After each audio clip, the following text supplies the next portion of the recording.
सध्याच्या राजकारणात रिवाइव्ह होण्यासाठी दोन पक्ष झगडत आहेत. एक उद्धव ठाकरेंची शिवसेना तर दुसरी शरद पवारांची राष्ट्रवादी.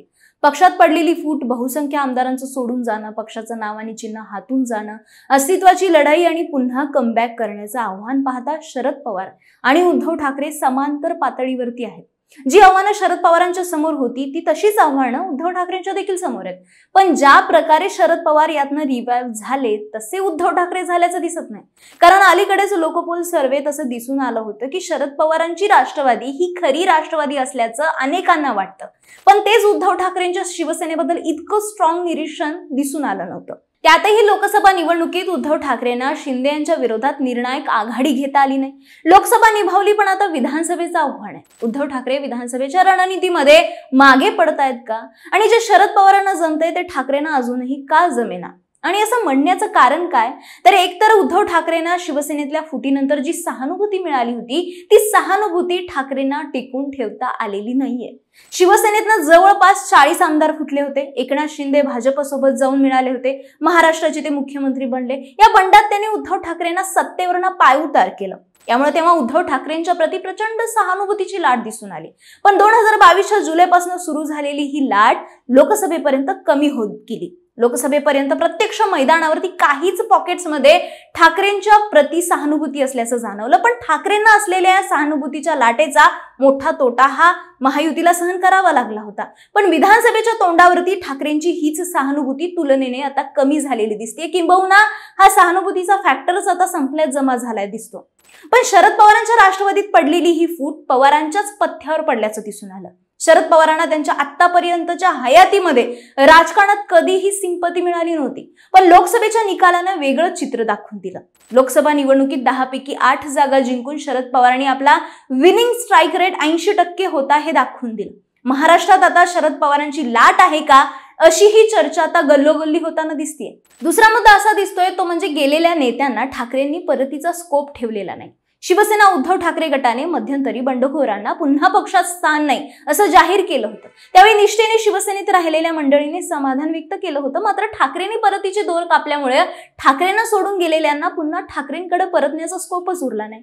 शिवाय उद्धव ठाकरेंनी एकनाथ शिंदेशी कोणतेच संबंध ठेवले नाहीत. पण तुलनेने शरद पवारांनी मात्र अजित पवारांशी कौटुंबिक संबंध कायम ठेवले, तशा चर्चा देखील कायम ठेवल्यात.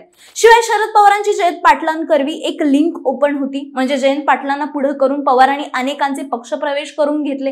इव्हन भाजपच्या त्यातही फडणवीसांच्या जवळच्या नेत्यांना पवारांनी हेरलं. शरद पवारांचं लोकसभेमधलं यश पाहता अजित पवारांची साथ सोडून पुन्हा काही जण शरद पवार गटामध्ये येऊन आपली उमेदवारी फिक्स करण्यात गुंतले. असं असलं तरी यातून मेसेज जायचा तोच जातोय की शरद पवारांच्या पक्षाकडे नेत्यांचा ओढा वाढलेला आहे. हे काय आपोआप झाले का? तर नाही. पवार आणि इतर पक्षातल्या नाराज नेत्यांना हेरलं. लोकसभेच्या तोंडावरती तर धनंजय मुंडे यांच्या अगदी जवळचे बजरंग सोनवणे, इकडे माढ्यामध्ये धैर्यशील मोहिते पाटील, तर नगरमध्ये निलेश लंके अशा नेत्यांना स्वतःकडे घेतलं, तिकीट दिलं आणि निवडून देखील आणलं. आणखी एक उदाहरण म्हणजे बाळामामा म्हात्रे यांना सुद्धा पवारांनी स्वतःकडे घेऊन भिवंडीची जागा जिंकून आणली. पण याच बाबत उद्धव ठाकरेंची खेळी फसताना दिसली. लोकसभेच्या वेळेस रविकांत तुपकर हे शिवसेनेसोबत यायला तयार होते, पण उद्धव ठाकरेंनी त्यांना हवा दिली नाही. कदाचित उद्धव ठाकरेंनी तुपकरांना उमेदवारी दिली असती तर त्यांचा विजय पक्का झाला असता. पण तुपकरांसारखे फ्रेश पर्याय जनतेसमोर आणायचे सोडून ठाकरेंनी जुन्याच नेत्यांना उमेदवारी दिली. छत्रपती संभाजीनगर आणि रायगड लोकसभा मतदारसंघात उद्धव ठाकरे नवीन चेहऱ्याला संधी देऊ शकले असते, पण त्यासाठीचा प्रयत्न ठाकरेंनी केलाच नाही. चंद्रकांत खैरे, अनंत गीतेंना उभं करणं, त्यांचा जनसंपर्क घटला असला तरी आणि ज्या नेत्यांची वय झाली असली तरी अशा नेत्यांचे पर्याय पुन्हा मतदारांवरती थोपवणं हा कुठेतरी फसलेला प्रयोग म्हणता येईल. कारण दोन्ही उमेदवारांचा लोकसभेत पराभवच झाला. शरद पवारांनी प्रॅक्टिकल राजकारण खेळलं तर गद्दारांना पुन्हा शिवसेनेत प्रवेश नाही असं म्हणत ठाकरे यातच अडकले असं देखील बरेच जणांनी म्हटलं. आणखी एक मुद्दा म्हणजे पॉलिटिकल कॅम्पेनरचा. स्टार कॅम्पेनरचं समीकरण ठरवण्यातही उद्धव ठाकरे कमी पडताना दिसतंय. तुम्हीच बघा, शरद पवारांचे किती नेते महाराष्ट्रभर प्रचाराची धुरा सांभाळताना दिसत आहेत. स्वतः शरद पवार आहेत, जयंत पाटील आहेत, सुप्रिया सुळे आहेत, अमोल कोल्हे आहेत, रोहित पवार आहेत. पण ठाकरेंकडे कोण दिसत आहेत? फक्त उद्धव ठाकरे. तुलनेने आदित्य ठाकरे देखील महाराष्ट्रभर फिरताना दिसत नाहीयेत. त्यांनी संपूर्ण लक्ष हे आपल्या वरळी मतदारसंघावरतीच केंद्रित केल्याचं दिसतंय. संजय राऊत, सुषमा अंधारे सोडल्यास सेनेत आणखी कोणी असा चेहरा नाहीये जो आक्रमकपणे भाषण करेल किंवा तशी लाईन घेऊन मैदानात उतरेल. राज्य पातळीवरती प्रचाराची धुरा न सांभाळता ठाकरेंच्या शिवसेनेतील आमदार हे आपापल्या मतदारसंघावरती लक्ष केंद्रित करताना दिसतात। पण इकडे शरद पवारांनी तर नेत्यांवरतीच प्रचाराची सगळी धुरा देऊन टाकलेली। या नेत्यांकडनं वेगवेगळ्या यात्रा काढल्या जात आहेत, प्रत्येकांना पॉकेट्स वाटून देण्यात आलेले आहेत। मात्र ठाकरेंच्या शिवसेनेत महाराष्ट्रभर फिरून यात्रा काढल्याचं दिसून येत नाही। फक्त सहानुभूतीच्या आणि लोकसभेला मिळालेल्या यशावर ठाकरे अवलंबून असल्याचं दिसतंय। मुंबईतील शिवसेना आणि महाराष्ट्रातील शिवसेना यात फरक आहे। जिथं शिवसेना वाढली तिथली शाखा सिस्टीम, यामुळे मुंबईत शिवसेनेचा बेस आहे, मात्र राज्यभरात सेनेचं राजकारण हे हिंदुत्वाच्या आधारे चाललंय।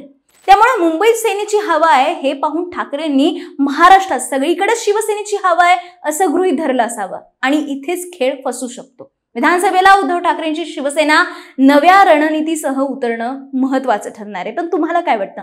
कमेंट करून नक्की सांगा आणि लगावबत्ती YouTube चॅनलला सबस्क्राईब करायला विसरू नका।